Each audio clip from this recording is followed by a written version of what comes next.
இந்த கிரகம் உண்மையிலே இந்த கிரகமோட சம்பவம் வந்து இந்தியாவே உழுக்குன ஒரு சம்பவம். என்னை உலுக்கி போட்ட அது நீங்க அதுவும் நீங்க டிஸ்ட்ரிக்ட்ல கலெக்டரா இருந்து உங்களை பார்க்க வந்தப்போ நடந்துச்சு. ஆக்சுவலி என்ன நடந்துச்சு? அது வந்து சம்பவம் நியூஸா கேள்விப்பட்டோம். நீங்க அந்த டிஸ்ட்ரிக்ட்ல கலெக்டரா இருந்தீங்க, உங்களை பார்க்க வரும்போது நடந்துச்சு.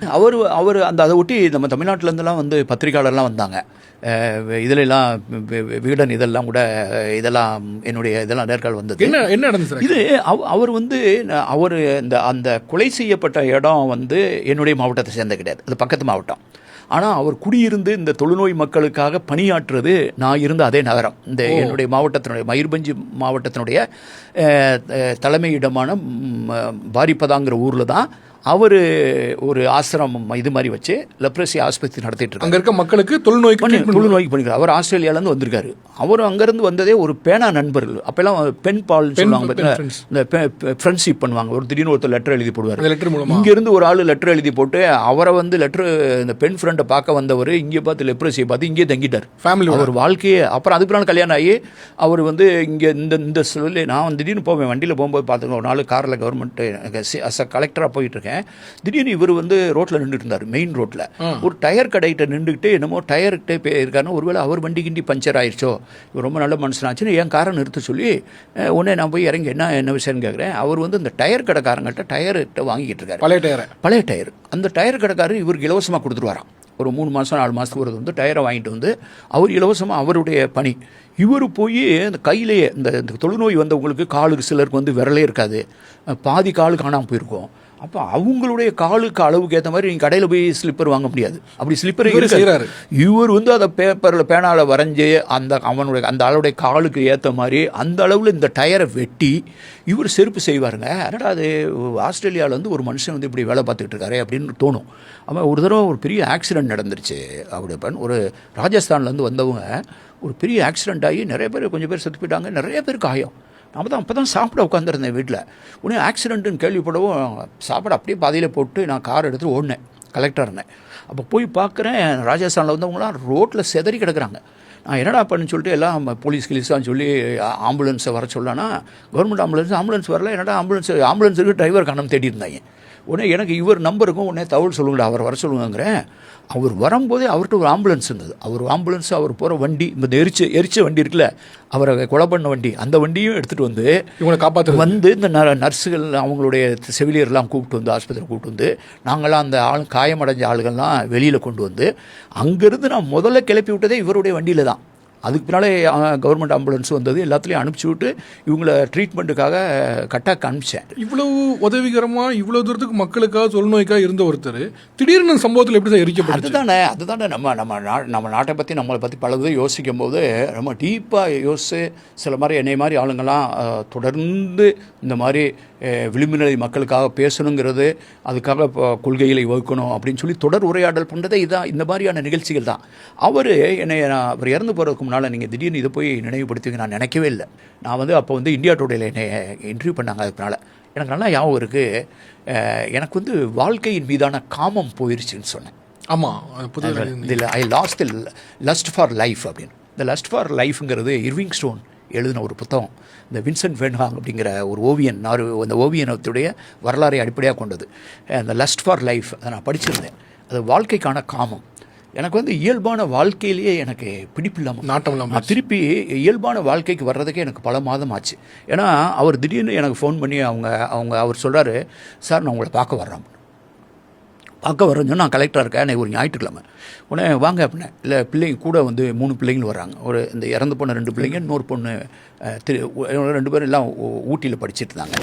அப்போ அந்த பொண்ணு இப்போ ஆஸ்திரேலியாவில் இருக்குது, எனக்கு குழந்தையெல்லாம் இருக்குது. அவங்களும் அவர் கிராம் ஸ்டூவர்ட்ஸோட ஒய்ஃபு வந்து அங்கே இதுக்கு போயிட்டாங்க, ஆஸ்திரேலியா போயிட்டாங்க. இவங்கெல்லாம் சேர்ந்து வர முடியாது. என்னுடைய பால்யக்கால நண்பர் ஒருத்தர் வந்திருக்கார் ஆஸ்திரேலியாவிலேருந்து என்னை பார்க்க, ஸ்கூலில் படித்தவர், அவரையும் கூப்பிட்டு வரேனார். அந்த பிள்ளைங்க கூட படிக்கிற பிள்ளைங்க கிளாஸ்மேட்டையும் கூப்பிட்டு வரேனார். அப்போ 3 பிள்ளைங்க, அந்த 3 பிள்ளைங்களுடைய கிளாஸ்மேட் 2 பேர், இவர் கூட படித்த ஒரு ஆள், இவ்வளோ வந்து இறங்குறாங்க எங்கள் வீட்டில் சாயந்தரம் வந்து. பேசிக்கிட்டே இருக்கோம், மொழியில் பற்றி பேசுகிறோம். அதான் முதல் தடவை எங்கள் வீட்டுக்கு வந்து ஆஃபீஸில் வந்து பார்ப்பாரு, வீட்டுக்கு வந்திருக்காரு. என்னடா வந்து பேசிக்கிட்டு இருக்காருன்னு போய் எங்கள் வீட்டில் போய் காலிஃப்ளவர் வெளியில் தோட்டத்தில் போய் நாங்கள் வீட்டுக்கு பின்னால் தோட்டம் இருக்கோம், காலிஃப்ளவர் நாங்கள் பறிச்சுட்டு வரோம். எங்கள் வீட்டில் பக்கோடா செஞ்சாங்க, காலிஃப்ளவர் பக்கோடா. அந்த பிள்ளைங்க போட போட சாப்பிட்டுட்டு இருக்கேன், இன்னும் வேணுங்கிற மாதிரி முகத்தை பார்க்கணும். என் ஒய்ஃபு புரிஞ்சுட்டு திருப்பி டார்ச் லைட் எடுத்துகிட்டு போவோம். நைட்டு அந்த டார்ச் லைட்லாம் போனால் அந்த தோட்டத்தெல்லாம் போனால் ஏதாவது பாம்பு கும்பு இருக்குன்ட்டு நானும் ஓடி போய் கூட போய் பறித்தேன். பிள்ளைங்க ரொம்ப ஆசையாக சாப்பிடுதுன்ட்டு திருப்பி 2வது தடவை நானும் காலிஃப்ளவர் பறிச்சுட்டு வந்து நாங்கள் பஜ்ஜி பக்கோடா போட்டு கொடுத்தோம். அப்போ தான் பேசியிருந்தேன். அப்புறம் அவர் இறந்ததுக்கு பின்னால் தான் அவர் ஒய்ஃபு சொல்கிறாங்க, அவங்க மனைவி என்கிட்ட சொல்கிறாங்க, நாங்கள் அன்றைக்கி ஏன் வந்திருந்தோம் சார், அன்றைக்கி அவர் பிறந்த நாள், கிரகமுடைய பிறந்த நாள். அவர் வந்து யாராவது மனசுக்கு பிடிச்சவங்க, நல்லது செய்கிறவங்க, அவங்க யார்கிட்டையாவது அப்படி போய் கொஞ்சம் நேரம் டைம் ஸ்பெண்ட் பண்ணுன்னு சொன்னார். என்ன இப்படி சொல்லாமல் விட்டீங்களே என்கிட்ட, அப்படி ஒரு பிறந்தநாள் வாழ்த்தாவது சொல்லியிருப்பேன், ஏதாவது ஒரு புத்தகமாக ஏதாவது நான் ஒரு பரிசாவது கொடுத்துருப்பேன்ல, அவ்வளோ பண்ணுறது, அதனால தான் அவர் சொல்லலைன்ட்டு. ஆனால் உங்களோட தான் டைம் ஸ்பெண்ட் பண்ணுவேன்னு வந்தாருங்கிறார். அப்படி வந்து என்கிட்ட ஒரு 3-3.5 மணி நேரம் எங்கள் வீட்டில் பேசிகிட்டு இருந்தவர் மறுநாள் ஒரு நாள் தான் போயிருக்கு. அதுக்கடுத்து நான் காலையில் என்னைய 3 மணிக்கு டெலிஃபோன் வருது, அதிகாலை 3 மணிக்கு. அவங்க ஒய்ஃபு கலக்கத்தோடு பேசுகிறாங்க, என்னமோ ஒரு தகவல் கேள்விப்பட்டேன். அவங்களும் சொல்கிறாங்க அதை உறுதிப்படுத்திக்கணும். அப்படிங்கும்போது என்னை பார்த்துட்டு போய் ஒரு 36 மணி நேரம் கூட இருக்குது, ஒரு 20-30 மணி நேரம் ஆயிருக்கும். அப்புறம் தான் நான் வந்து எஸ்பியை எழுப்பி அது வேறு மாவட்டம், பக்கத்து மாவட்டம், அந்த இடத்துக்கு போகிறதுக்கு 5 மணி நேரம் நான் ட்ராவல் பண்ணோம். நான் காலையில் 4:30 மணிக்கு கிளம்பி அங்கே ரீச் ஆகி அந்த மாவட்ட கலெக்டரை வர வச்சு அந்த டெட் பாடிலாம் நாங்கள் தான் கலெக்ட் பண்ணி போஸ்ட்மார்ட்டத்துக்கு அனுப்புனேன். நானும் மனைவியும் அவங்க வீட்டுக்கு போய் ரொம்ப குற்ற உணர்வாக இருந்தது. என்னடா நம்ம நாட்டுக்கு வந்து இப்படி ஒருத்தரை வந்து இப்படி செஞ்சிட்டானுங்களே அப்படின்னு. அதுவும் உத்தரப்பிரதேசிலேருந்து வந்தவன், ஒரு ஹிந்தி சொல்லி கொடுக்குறவன், இந்த மக்களை இப்படி திசை திருப்பி கொண்டுட்டானுங்களேன்னு எனக்கு ரொம்ப குறுகி போயிருந்தேன். சார், வேனில் போயிட்டு இருக்கும்போது 2 குழந்தைங்க ஸ்டெயின், 3 பேரையும் வேனில் வச்சு குளிச்சுட்டாங்க. இல்லை, அங்கே போய் அந்த கிராமத்தில் தங்கியிருக்காங்க, மனோகர்பூர்னு ஒரு கிராமம், அந்த கிராமத்தில் தங்கியிருக்காங்க. அவங்க போன இடத்துல வந்து அவங்க கூட்டு பிரார்த்தனையெல்லாம் பண்ணுவார்ல, அவர் ஒரு கிறிஸ்தவ பாதிரியார். இந்த லெப்ரஸிக்கும் அவர் தான் தொண்டு பண்ணார். அங்கெல்லாம் யாரும் தலை வச்சு கூட படுத்துக்க முடியாது, அவங்க அந்த இடத்துக்குலாம் எப்படி தான் போனாங்கன்ட்டு. அப்போ வந்து நைட்டு திட்டம் போட்டு அவங்க தூங்குறதுக்கு வேறு இடம் இல்லை, அவங்க அந்த வண்டியிலே தூங்கியிருக்காங்க. தூங்கிட்டு இருக்கும்போது நைட்டு 1 மணிக்கோ நம்ம 1 மணி 1:30 மணி 2 மணிக்கு அது அப்படியே போய் எல்லாத்தையும் அந்த கதவெல்லாம் அடைச்சிட்டு உள்ளே நெருப்ப போட்டானுங்க. நான் போய் நான் போகும்போதுலாம் அந்த டெட் பாடிலாம் நான் கையில் பார்க்கும்போது என் மைண்ட்லேயே இந்த பையன்தான் அந்த பெரிய பையனா, இந்த பையன் தான் சின்ன பையனா, அவர் பெரிய பாடி பார்த்தோன்னு தெரியுது அவருன்னு, இந்த பையனை அந்த பையனை அந்த மண்டவோடு நீல அளவு வச்சு நானாக ஒரு முடிவு கெஸ் பண்ணுறேன். அப்புறம் அதெல்லாம் எடுத்து அதுக்கு ஒரு சின்ன காஃபின் ஒரு தற்காலிகமாக சவப்பெட்டிலாம் தயாரித்து ரொம்ப நாள் நானும் என் மனைவியும் போய் அவங்க வீட்டில் போய் அப்படியே கண்ணெல்லாம் கலங்கி நான் ஒரு மாவட்ட கலெக்டராக இருக்கேன், ஆனால் மனுஷன் தானே, ஆனால் எனக்கு பெரிய இந்த நாட்டில் நம்ம நாட்டில் இப்படி நடந்துருச்சு அப்படின்னு சொல்லிட்டு எனக்கு அழுகையாக வருது. அவங்க வந்து எங்களுக்கு ஆறுதல் சொல்கிறாங்க, எங்களை வருத்தப்படாதீங்க, நான் அவங்கள மன்னிச்சிட்டேன்னு சொன்னாங்க. எனக்கு அதான் சொல்லுவோம், மன்னிச்சிட்டேன்னு என்கிட்ட சொல்கிறாங்க, என்கிட்ட தான் அப்படி சொன்னாங்க, நான் அவங்கள மன்னிச்சிட்டேன், நீங்கள் அழுகாதீங்கிற. அப்போ எனக்கெல்லாம் அந்த நிகழ்ச்சி என் மனசில் ஒரு ஆறாத வடுவை ஏற்படுத்துச்சு. அதை நான் இன்னைக்கு சுமந்துட்டு தான் இருக்கேன். அந்த ஒவ்வொரு ஜனவரி மாதம் அந்த நாள் வரும்போது நான் முகநூலில் பதிவு போடுவேன். அண்மையில் கூட அவர் மனைவி இப்போ திருப்பி அங்கே ஆஸ்பத்திரி திறந்து வைக்கிறதுக்கு என்ன தான் கூப்பிட்டாங்க. தொடர்பில் இருக்கேன். பட் எனக்கு உண்மையில எனக்கு அந்த செய்தி இதை பேசுவீங்கன்னு நினைக்கவே இல்லை. எனக்கு இன்னைக்கு இந்த இன்டர்வியூக்காக பார்க்கும்போது சார், தமிழ் நெடுஞ்சாலை புத்தகத்தை இன்னொரு வாசிப்புன்னு வாசிக்கும் போது எனக்கு இந்த சம்பவம் திருப்பி பட்டுச்சு. உண்மையிலே எனக்கு இன்னைக்கு வாசிக்கும் போது எனக்கும் இன்னைக்கு நெஞ்சு ஒரு மாதிரி. இன்னைக்கு கூட என்னை பார்க்க வந்தார், இந்த லைப்ரரியில் ஒருத்தர் பார்க்க வந்து அவர் எழுதின புத்தகத்தை, ஆங்கில புத்தகத்தை காட்டுறாரு. அதில் வந்து ரெயின் ஃபாரஸ்ட் ப்ளூரலிசம் நீங்கள் சொல்லியிருக்கீங்க சார், இந்த நாட்டுடைய பன்மியத்தை வந்து மலைக்காட்டு பன்மியம் அப்படின்னு சொல்லியிருக்கீங்க.